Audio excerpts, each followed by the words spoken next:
अच्छा, और इस दफ़ा जो ईद रही रमज़ान में, जो आपके पॉलिटिकल रीशफलिंग सिंध में हुई, गवर्नर गए, इत्तेहाद जो नून लीग से है उस पर कुछ बातें इधर उधर हुई, तो मतलब ये जो कैसा रहा, मतलब ये रमज़ान, अगर मैं आपसे अगर डोमेस्टिक पॉलिटिक्स के पॉइंट ऑफ व्यू से पूछ रहा हूँ मैं। अच्छा देखिए, मुझे ये लगता है कि जो कामरान टेसोरी साहब की आखिरी तकरीर थी जब उन्होंने गवर्नर हाउस में दौरान ने अफ्तारी वो जो वेलकम किया, जो उन्होंने उसमें उन्होंने निहाल हाशमी साहब को वेलकम किया, उन्होंने वज़ीर आज़म का शुक्रिया अदा किया, तो मुझे बड़ी खुशी हुई कि कितना ग्रेसफुली उन्होंने एग्जिट किया। वरना देखा गया है कि लोग इस तरह से नहीं करते और इल्ज़ाम तराशी शुरू कर देते हैं। अच्छा, एमक्यूएम के पास तो पहले भी ये मनसब 14 साल रहा है और सियासत में ये चीज़ें चलती रहती हैं, ये कोई बहुत बड़ा इशू नहीं है। हमारा मकसद है खिदमत करना, वो गवर्नर बन के करें, एमपीए बन के करें, एमएनए बन के करें। और जैसे मैंने आपको बताया, हमारे पास ओहदों की और पोजीशंस की कोई बहुत ज़्यादा वैल्यू अहमियत नहीं है। हमारे यहाँ तो एक एमपीए एमएनए को भी जो है ना, वो सेक्टर इंचार्ज के हिसाब से चलना होता है। ऑर्गेनाइजेशनल स्ट्रक्चर की बहुत ज़्यादा वैल्यू है।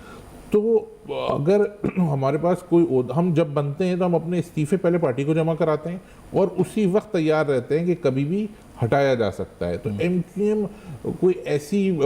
पार्टी नहीं है कि जो सारी कुछ जो है वो अपनी पार्लियामानी पॉलिटिक्स पे या गवर्नरशिप पे या ऐसी किसी चीज़ पर डिपेंड कर रही हो। हमारा ग्रास रूट लेवल पे जो कनेक्शन है वो असल हमारी स्ट्रेंथ है। जब तक वो खुदा न खास्ता डैमेज नहीं होता और वो हमारे साथ इंटैक्ट है तो हमें पता है कि हमें कोई हिला नहीं सकता। उन्होंने खुद भी कहा था कि सीट से तरफ उनको लेना, 2018 में भी सफान साहब हुआ ना, इस शहर में टेक्निकली एमक्यूएम को माइनस करके कुछ लोगों को मुसल्लत किया गया। अगर वो परफॉर्म कर जाते तो आज एमक्यूएम वाइप आउट हो जाती। कहते थे कि जी वज़ीर आज़म कराची से होगा, लेकिन वज़ीर आज़म ने एक रात कराची में नहीं गुजारी। सदर पाकिस्तान कराची से थे, गवर्नर सिंध कराची से थे, वफाकी वज़रा कराची से थे। इतनी ताकत के साथ पाकिस्तान तहरीक इंसाफ आई थी 2018 में कि अगर वो थोड़ा भी डिलीवर कर जाती तो लोग एमक्यूएम को भूल जाते। लेकिन लोग अपने असल की तरफ इसीलिए लौटे कि उन्होंने कहा कि जो लोग इलेक्ट होकर आए वो तो अपने हलकों में अवेलेबल ही नहीं है, वो तो मुलाकात ही नहीं करते। उस वक्त भी क्या होता था कि जिस हलके से एमपी एमएनए पीटीआई का होता था वहाँ से वोटर फोन हमें करके कह रहा होता था कि भाई पानी का मसला तो हल करा दो। तो हम हंस रहे होते थे कि यार एमपीए वो है, एमएनए वो है, और लोगों की जो एक्सपेक्टेशंस हैं, ये बेंचमार्क एमक्यूएम नहीं बनाया ना, जो एमक्यूएम को बीट करना मुश्किल हो रहा है कि हर आदमी की जो एक्सपेक्टेशन है वो अपने काम की, जो एमक्यूएम का डोमेन नहीं है उसमें भी वो चाहते हैं कि एमक्यूएम आके उनकी मदद करे। मतलब ऐसा लग रहा होता है, और ये हमारी जो है वो लोगों की हमसे उम्मीदें, लोगों की हमसे मोहब्बतें। अच्छा, लेकिन वैसे आज ईद के दिन कोई खास तौर पर, क्योंकि दूसरी पार्टी के लोगों से कोई होती है मुलाकात ईद के हवाले से, अगर मैं कहूँ कि सियासी ईद के दिन है, क्योंकि ईद का दिन होता है ना, हम कहते हैं कि चलो आज इत्तेहाद का दिन है, ये होता है, ज़्यादा दुश्मनी तो किसी से भी नहीं है, सब अपने अपने पार्टीज़ हैं, अपने अपने एजेंडाज, अपने अपने सबके गोल्स हैं, लेकिन मीटिंग इंटरेक्शंस होते हैं कुछ नहीं इंटरेक्शन इसलिए नहीं हो पाता कि देखें, जितने दोस्त तो होंगे दूसरी पार्टियों में, उसमें तो दोस्ती अलाउ होगी। जितने पॉलिटिकल लोग हैं ना वो सब अपने अपने हलकों में मसरूफ़ होते हैं, अपनी अपनी एक्टिविटीज़ में मसरूफ़ होते हैं, तो ऐसा कोई प्रोग्राम बन नहीं पाता। ये मैं नहीं कह रहा कि हमें कोई मिलेगा तो हम कोई प्लान या कोऑर्डिनेटेड, हम ये नहीं कहते कि भाई कोई मिलेगा तो हम उससे मिलेंगे नहीं, हाथ नहीं मिलाएंगे, ये नहीं। सब हमारे दोस्त हैं, सब हमारे भाई हैं, और सियासी इख्तलाफ, दोस्ती है किसी से दूसरी जमातों में कोई खास जो कभी ज़ाती इख्तलाफ में तब्दील नहीं करना चाहिए। लेकिन पॉलिसी खास कुछ है ना कि जो खास ऐसी हल्का है, किसी से भी नहीं, ऐसी नहीं है कोई। मिल जाए तो सबसे अच्छी बातचीत है और सबसे एक अच्छी सलाम दुआ है, अच्छी अंडरस्टैंडिंग है। लेकिन ये कि कोई ऐसा इंटरेक्शन ना किसी और पार्टी में भी नहीं होता। अगर आप इसको किसी और पार्टी के लोगों को भी बुला के पूछें तो वो कभी भी ये नहीं कहेंगे। जाहिर है सब अपने हलकों में, अपने चीज़ों में। मैं बताता रहा हूँ कि हम अपने आपस में मिल नहीं पाते। मतलब आपस में एमपीएज एमएनए जो हैं वो फ़ोन पे ज़रूर बात कर लेते हैं कि भाई तुम्हारे हल्के में क्या है, अच्छा तुम इतने बजे वो असील साथियों से मिलने जा रहे हो तो चलो मैं भी इतने ही बजे पहुंच जाता हूँ। कोऑर्डिनेट करके 4 एमपीएज साथ चले गए और वो उन्होंने कलेक्टिवली कोई मुलाकात कर ली, वहाँ खाना भेजना होता है, ये करना होता है, ये सब कर लिया तो हो गया। वरना ईद हमारे लिए सेलिब्रेशन से ज़्यादा जो है ना वो रिस्पॉन्सिबिलिटी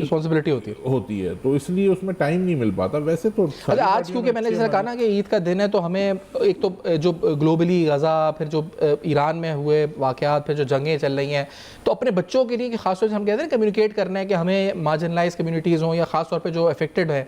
इस दौरान, वो कैसे कनेक्ट करना है, वो क्या आप समझते होना चाहिए? देखिए मैं ये समझता हूँ कि हम, अभी मैं मिसाल देता हूँ कि मैं किसी से बात कर रहा था, उन्होंने कहा मैं अपने बच्चों को ओल्ड एज होम ले जाऊंगा ईद वाले दिन, जस्ट टू मेक श्योर कि वो कनेक्ट करें, उनको एक सेंस ऑफ रियलाइजेशन आए उनके अंदर। तो वो कैसे आप समझते हैं होना चाहिए? क्या इसमें बात जो आपने की वो बड़ी इंपॉर्टेंट है कि माँ बाप ये समझते हैं कि हम अगर बच्चों को बहुत अच्छी तालीम दे देंगे या कोई दौलत शोहरत दे देंगे तो वो लेगेसी है जो बच्चे आगे लेके जाएंगे। देखिए ये सब वो चीज़ें हैं जो किसी भी वक्त में बेकार हो सकती हैं, किसी भी वक्त में आपकी औलाद से छीनी जा सकती हैं, लेकिन एक ऐसी चीज़ है अगर आप उनके दिल में हमदर्दी और नेकी लोगों के लिए डालेंगे तो वो आपके मरने के बाद भी औलाद जो नेकी करेगी वो आपके लिए सदका जारिया है, और वो लेगेसी है जो आपकी औलाद आपकी कंटिन्यू करेगी। तो हमारे बच्चे, जाहिर है जो सच्ची बात है हम उनको उस तरह से तो टाइम नहीं दे पाते, लेकिन वो ये तो ज़रूर देख रहे हैं ना कि भाई ईद वाले दिन हो, बकरा ईद का दिन हो, हमारे वालिद घर पे नहीं है, हमारे वालिद अपने लोगों के दरमियान हैं, अपने हल्के में मौजूद हैं, असीर साथियों से मुलाकात कर रहे हैं, शहीदों के घर पे जा रहे हैं और लोगों से कनेक्टेड हैं। तो उससे कम से कम उनके दिल में ये हमदर्दी तो रहती है और उनको ये कॉन्सेप्ट बचपन से पता है कि Eid is not for celebration with in the family.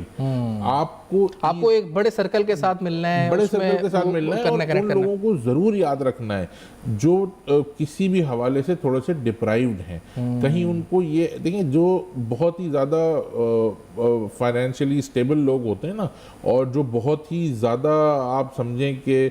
उनको मैटर नहीं करता, लेकिन उनकी सेंसिटिविटी का लेवल वो नहीं होता। बहुत सारे लोग ऐसे होते हैं कि जिनकी ईद हमारे फ़ोन से ईद बन जाती है कि यार हमारे हल्के के मिसाल के तौर पे हमारे हल्के के एमपीए ने, हाँ,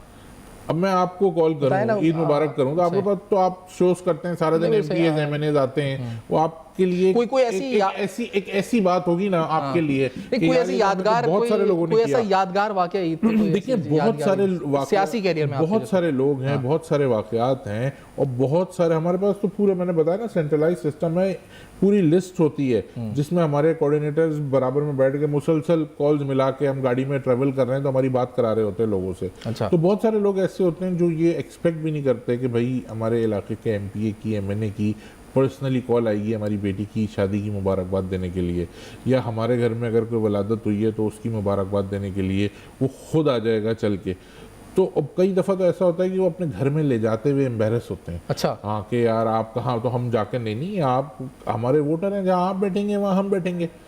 तो इन लोगों की जो ये वाली खुशियाँ हैं ना, अगर हमारे जानने से और हमारी कॉल से कोई इतना ज़्यादा खुश हो रहा है तो उसको तो ज़रूर करना चाहिए। मेरी नज़र में यही नेकी है और यही ईद है। नहीं, कोई ऐसी आपकी ईद है कि जो आप कहते हैं कि यार ये ईद थी जो मेरे पॉलिटिकल कैरियर की, जो मुझे बहुत, वैसे तो एक सिस्टमेटिकली आप चलते रहे, लेकिन ये होता है कि यार ये बहुत ज़्यादा मुझे ऐसा लगा कि देखिए ये याद है, ऐसा रूटीन है कि ये मोनोटोनस किस्म का रूटीन है, एक ही जैसा रूटीन है, तो इसमें कोई हमें ऐसी कोई वो चीज़ नहीं लगती कि यार कोई बहुत हैपनिंग चीज़ हो गई, या कोई बहुत, जिसे कहते हैं कि ऐसी चीज़ हो गई कि जो नहीं होनी चाहिए थी। ये साल से रूटीन है ना। मैं एमक्यूएम में आया था, मेरी उम्र 14 साल थी, अभी मैं 36 साल का हूँ, तो मेरी तो आप समझें कि पूरी टीनेज और पूरा जो टाइम था